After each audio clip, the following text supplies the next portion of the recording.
श्राद्धे श्राद्धे श्राद्धे। प्रिय मित्रों, हमारा प्रसंग जो है चल रहा है पूर्वज श्राद्ध कैसे प्राप्त होता है, इस विषय में जानने का प्रयास कर रहे हैं। तो जब भी जो है पूर्वज श्राद्ध की चर्चा होगी, पूर्व जन्म के श्राद्ध की चर्चा होगी, तो उससे पंचम भाव का बोध होता है, क्योंकि यह बात सब पंचम भाव से ही देखी जाती है। निश्चल प्रेम देखना हो, विवेक देखना हो, बुद्धि देखना हो, शिक्षा देखनी हो, इन सब विषय की चर्चा जो है पंचम भाव से होती है। और जब हम किसी भी भाव की चर्चा करते हैं या पंचम भाव की चर्चा करते हैं तो भोगना किसको होता है? बोले लग्न को। इसलिए लग्नेश की भी चर्चा होगी और इसके कारक की भी चर्चा होगी। तो इसका कारक कौन है? गुरु। तो अर्थात गुरु की चर्चा होगी। काल पुरुष अंग विभाग के अनुसार सूर्य भी कारक है, सूर्य की चर्चा होगी।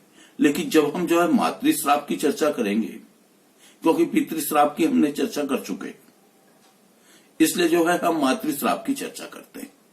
और जब हम मातृश्राप की चर्चा करेंगे तो उसमें चतुर्थेश और चंद्रमा का भी बोध होगा। अर्थात इनमें से अगर दो या दो से अधिक ग्रह पाप पीड़ित हों तो निश्चित जो है संतान की हानि होगी। मातृश्राप से जो है हमें जो है तो जूझना पड़ेगा। यद्यपि पुत्र प्राप्ति के अनेक साधन हैं, फिर भी कहीं न कहीं पुत्र सुख जो है तो हमारा बाधित रहेगा। और पाराशर जी तो जो है ये बात कहते हैं मातृश्राप के विषय में, तो एक श्लोक लेते हैं और उसको देखते हैं कि उस श्लोक में जो है उन्होंने क्या कहा है। उन्होंने कहा है कि पुत्र स्थानाधिपे चंद्रे नीचे वा पाप मध्यगे ह्युबुके पंचमे वापि मातृश्रापा सुतक्षया।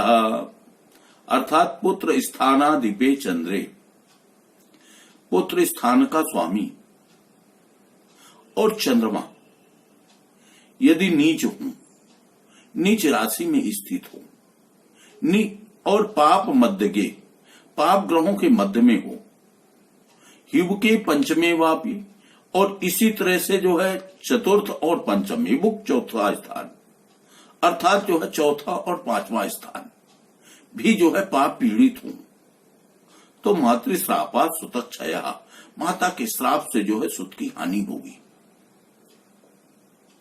लाभ भाव में मंगल शनि हो, चतुर्थ भाव में पाप ग्रह हो, पंचम में नीच का चंद्रमा हो, तभी मातृश्राप से सुत की हानि होगी।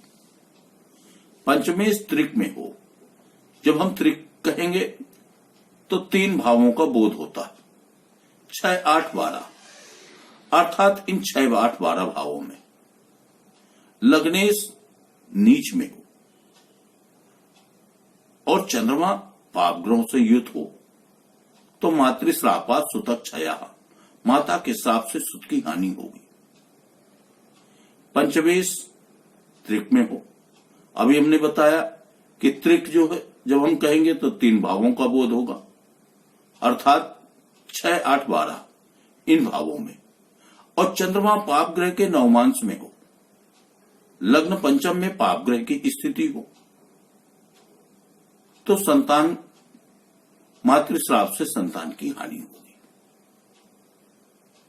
पंचमेश और चंद्रमा यदि ये दोनों ग्रह शनि राहु मंगल से पीड़ित हो, शनि राहु मंगल से युत हो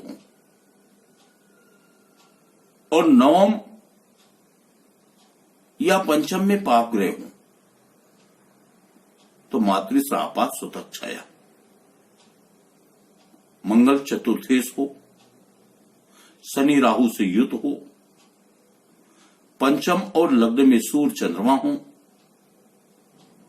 तो मातृश्राप से जो है संतान की हानि होगी। लग्नेश पंचमेश 6ठे भाव में हो, अष्टमेश 10वेश लग्न में हो, तो मातृश्राप से संतान की हानि होगी। षष्ठेश अष्टमेश लग्न में हो, चतुर्थेश द्वादश भाव में स्थित हो,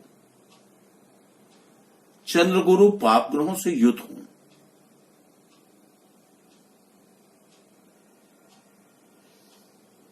और पंचम में स्थित हो तो संतान मातृश्राप से संतान की हानि होगी। लग्न पाप ग्रहों के मध्य में स्थित हो। अब जब पाप ग्रहों के मध्य में स्थित कहेंगे तो दूसरे और 12वें स्थान में पाप ग्रह होने चाहिए।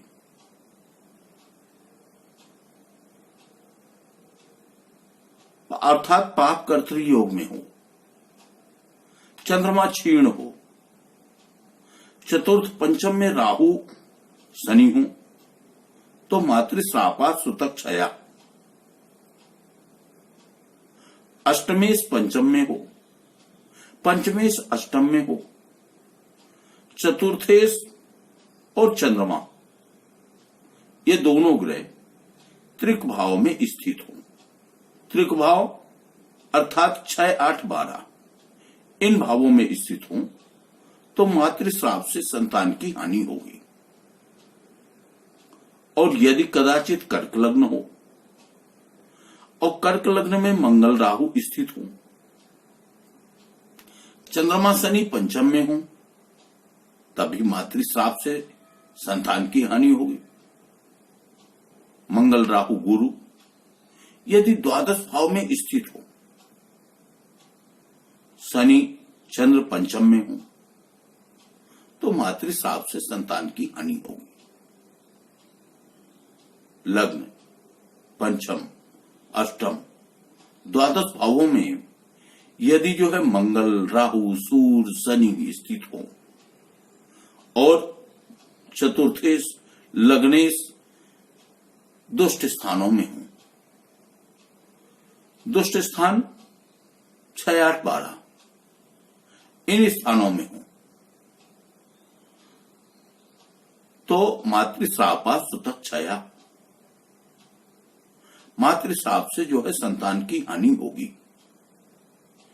तो मित्रों यह तो जो है हमने चर्चा की मातृश्राप से संतान की हानि कैसे होती है, किंतु अब इसका उपाय क्या है, इस श्राप से जो है हमें मुक्ति कैसे मिले, हमें संतान सुख कैसे प्राप्त हो। तो इस विषय के लिए शास्त्र में जो है उपाय जो बताए गए हैं, सेतुबंध रामेश्वर में स्नान करने की विधि, वहां विधिवत स्नान किया जाए, लक्ष्य गायत्री जप किया जाए, ग्रहों का दान किया जाए, ब्राह्मणों को भोजन कराया जाए, 1008 पीपल की परिक्रमा की जाए तो यह मातृश्राप की निवृत्ति होगी और जो है हमें संतान सुख प्राप्त होगा। तो आज मित्रों मैं अपनी वाणी को जो है यही विश्राम देता हूं। जब अगले वीडियो में जो है हम आमने सामने उपस्थित होंगे तो पुनः चर्चा करेंगे, भ्रातृ श्राप की चर्चा करेंगे, अन्य श्रापों के ऊपर जो है तो चर्चा की जाएगी। किस किस श्राप से जो है हमें संतान सुख से वंचित होना पड़ता है, इन विषयों में जो है तो चर्चा करेंगे। तब तक के लिए आप सबको जय श्री राधे, जय श्री राधे, जय श्री राधे। हमारे चैनल को देखें, सब्सक्राइब करें, लाइक करें। राधे राधे, राधे राधे, राधे राधे।